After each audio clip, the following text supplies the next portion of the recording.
Scrappy peeps, Suzanna here today with my series Scrapbooking Boys to Men that I do with a few of my scrappy friends. Today is the letter O, and this is the layout I have used. O for outstanding.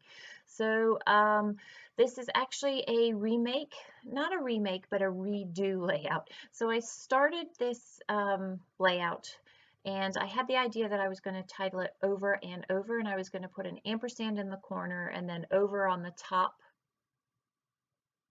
of the page next to the ampersand, and then the other over on the right hand border of the page. I didn't like it, but so what I have there is sort of the remnants of what I had, and then I'm going to retitle it, and B, just sort of reconstruct the layout a little bit. So originally I did not have this blue border, and I didn't.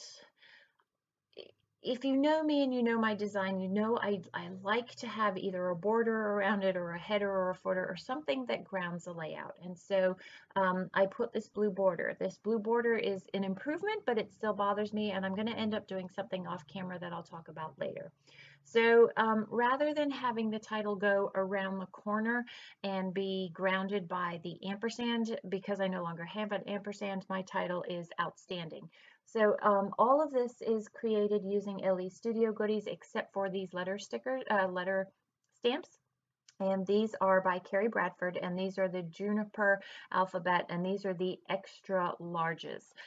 So it is more than just I think it was like 5x7 sheet of stamps. You have a smaller 4x6 as well.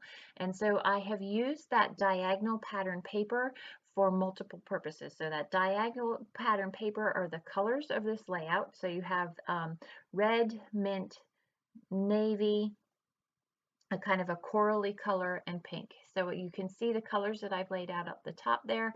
I'm going to alternate the colors moving through that 5-color palette, and I go backwards because the grounding of the layout, the title, the end of the title is that G, and I am terrible at spelling, especially getting it correctly when I'm winging it. So you can see I laid out all of the letters Outstanding in the order that I was going to stamp them, and you can see my stamp pads are in order too.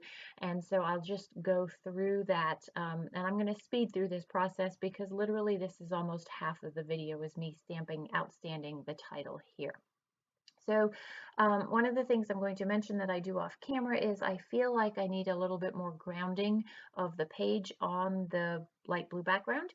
So I'm going to take one of the border stamps from this month's May kit or May add-on and use that in black. And I love, it's just a subtle little touch, but you'll see in the close-ups how it makes it look. It literally does ground the layout much better and kind of wraps it up.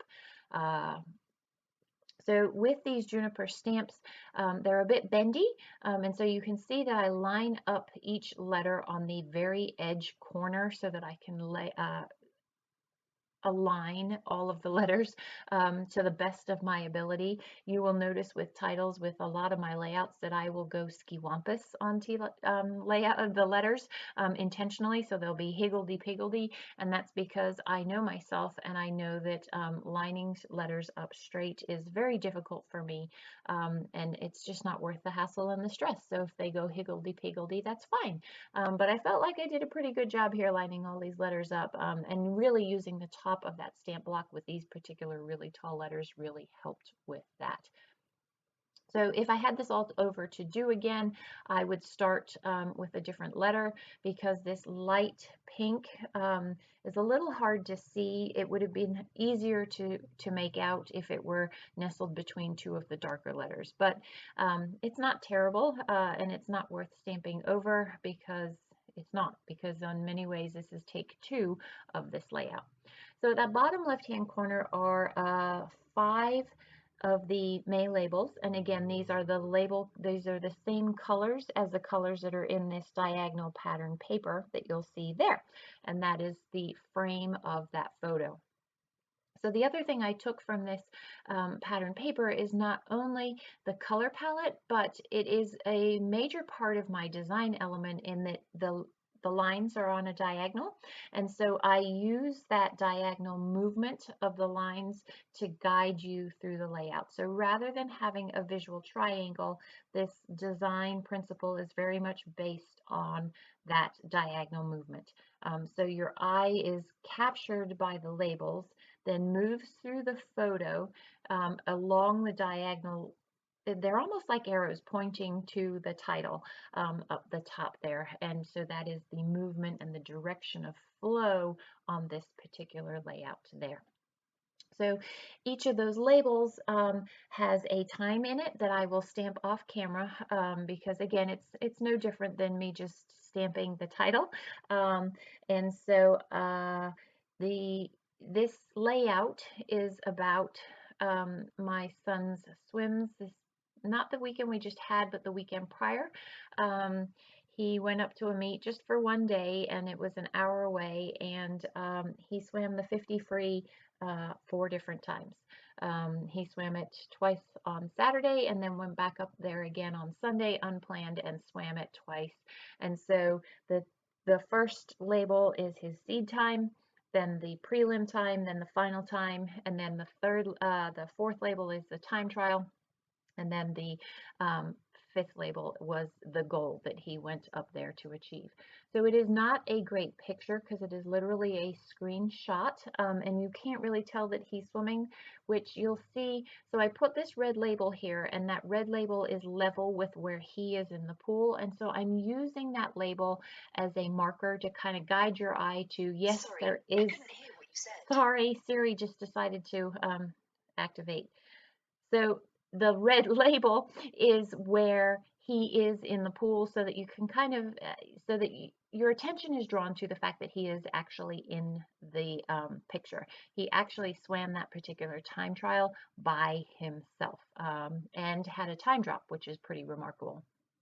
So again, staying in that diagonal pattern, I am trying to keep everything centered from bottom left to top right and control the movement of your eye within this. I struggled with where I was going to put the journaling, and so I ended up settling with this Elle Studio card. While the lines are different from the diagonal motion, I had to have the journaling somewhere, and I didn't want them in the lines of the pattern paper. I could have journaled there. There's nothing that says that I couldn't. But I figured that the lines are dominant enough in that pattern paper that it wasn't going to be too visually disturbing in contrast to that diagonal motion that I was creating there.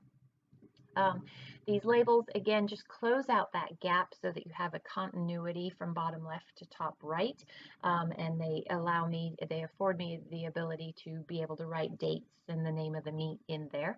I really liked this acetate heart here.